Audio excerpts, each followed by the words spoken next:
Hello students and namaste everyone. I am Dhaval sir and our today's topic is from your standard 8th social science textbook semester 2 chapter number 9, our economic system. Now first of all we need to understand what is the meaning of the word economic.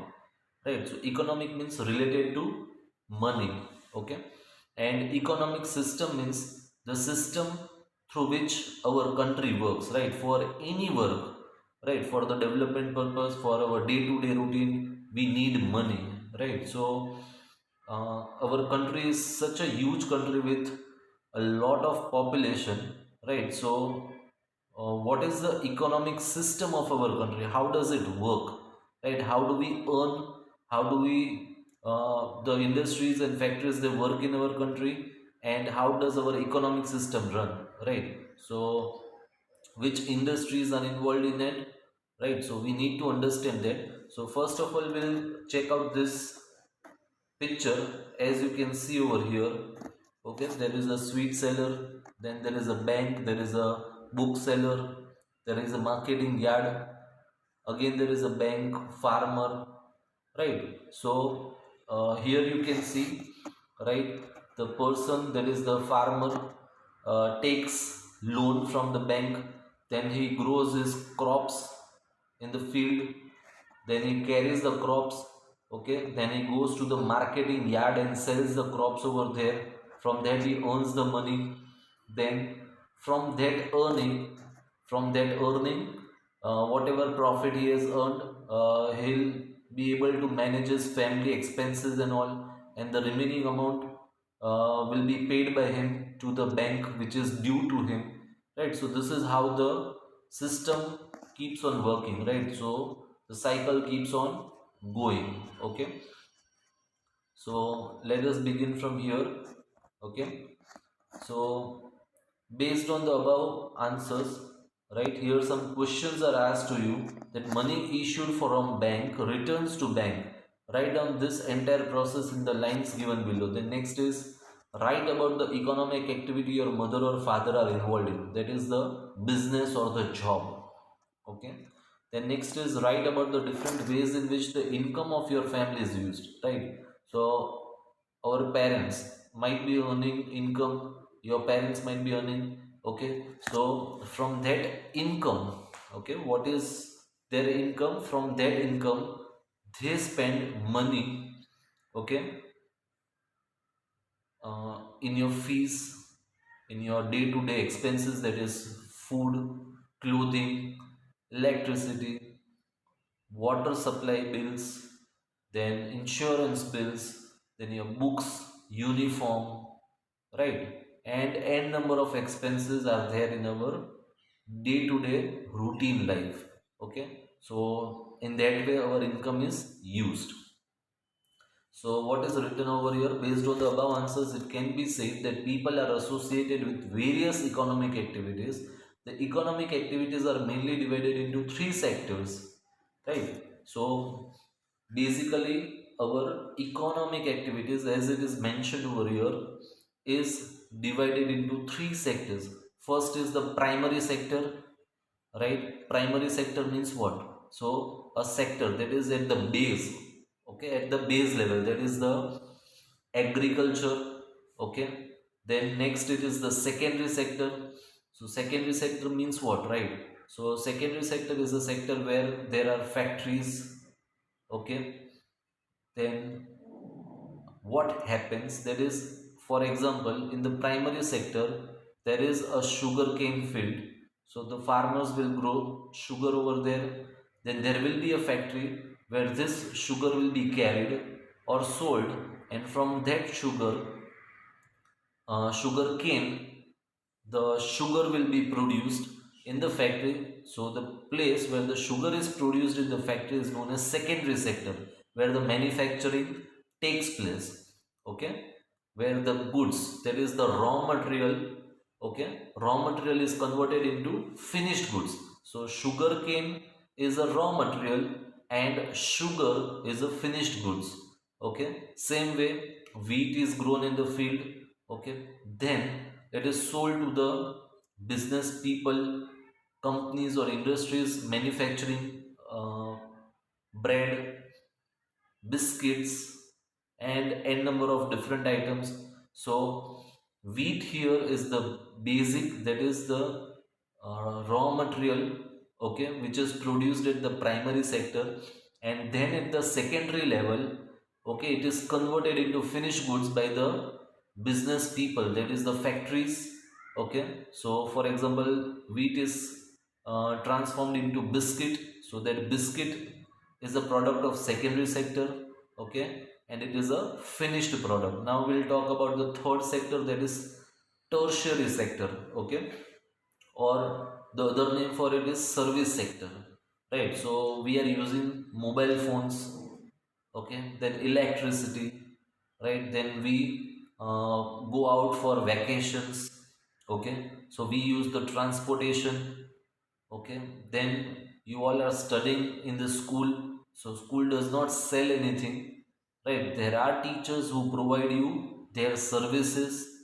Okay, mobile phone companies, okay, they sell you the mobile phones, but companies like Vodafone, Airtel, Reliance, so they provide you your their services, right? We use the SIM card, uh, which gives us the network for data, for talking. Okay, so there is a kind of a service.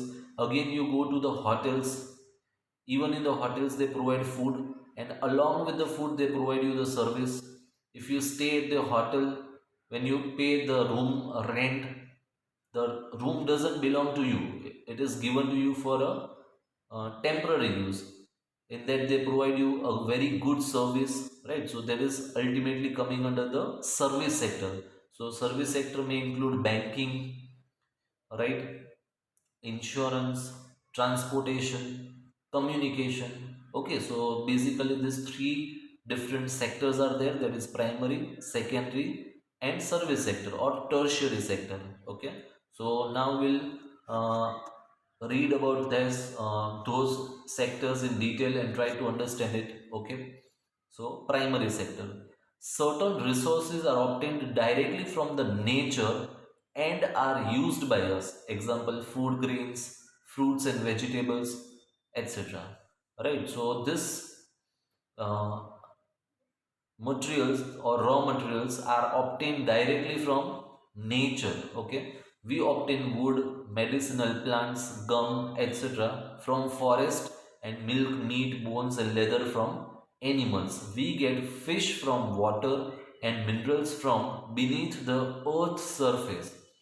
Okay, in short, forest, agriculture, mining, animal husbandry, fisheries, etc. provide raw material to us for food and industrially manufactured products or goods. So as I told, that they provide us with the raw materials, and this raw materials is sold to the manufacturing units or the industries. Okay, thus, these activities are categorized as the primary sector.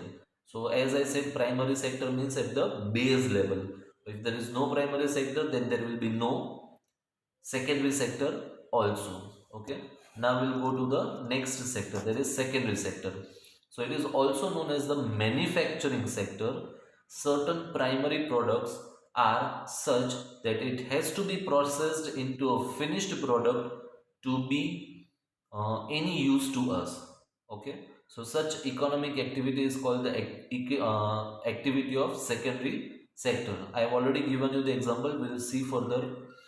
Manufacturing cotton textile from cotton, right? Cotton in Gujarati we say kapas.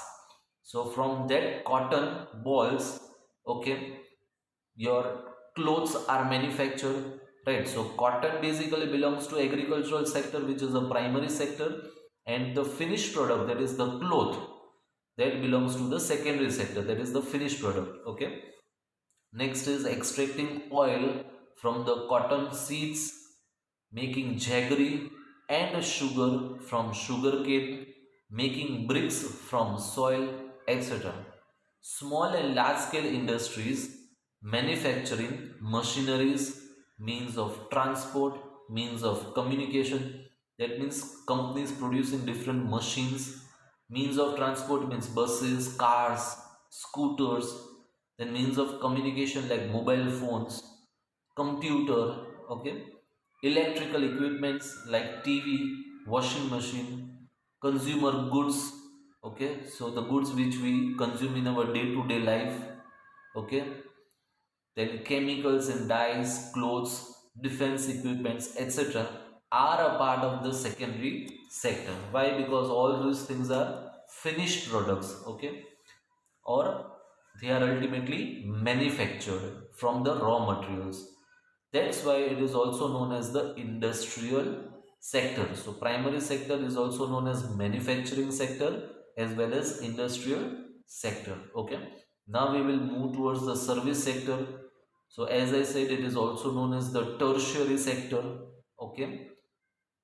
The primary and secondary sector cannot function without this sector. How? So, if means right now we saw the example of the fields producing sugarcane.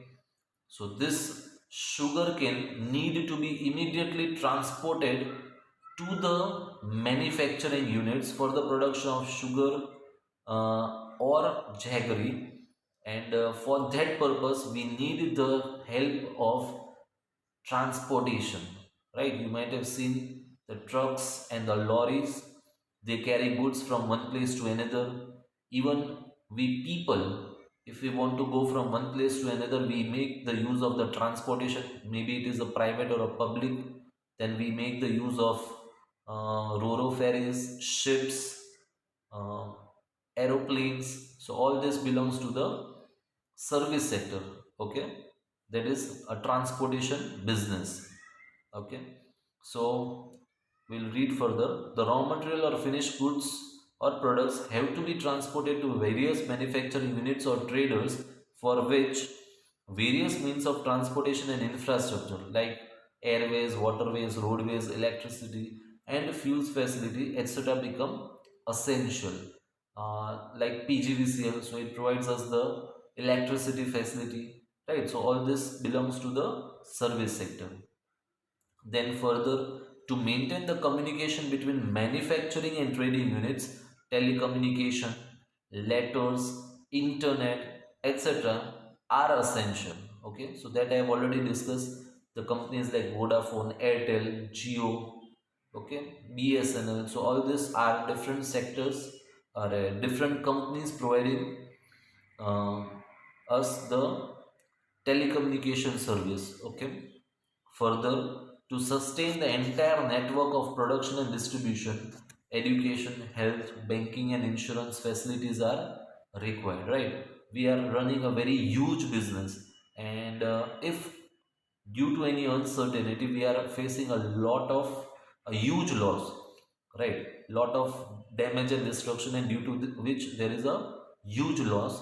So our whole hard earned income will be lost within a day, okay, or within few minutes or hours, right? So what we can do? So for our protection, right, for our safety, we take insurance, right?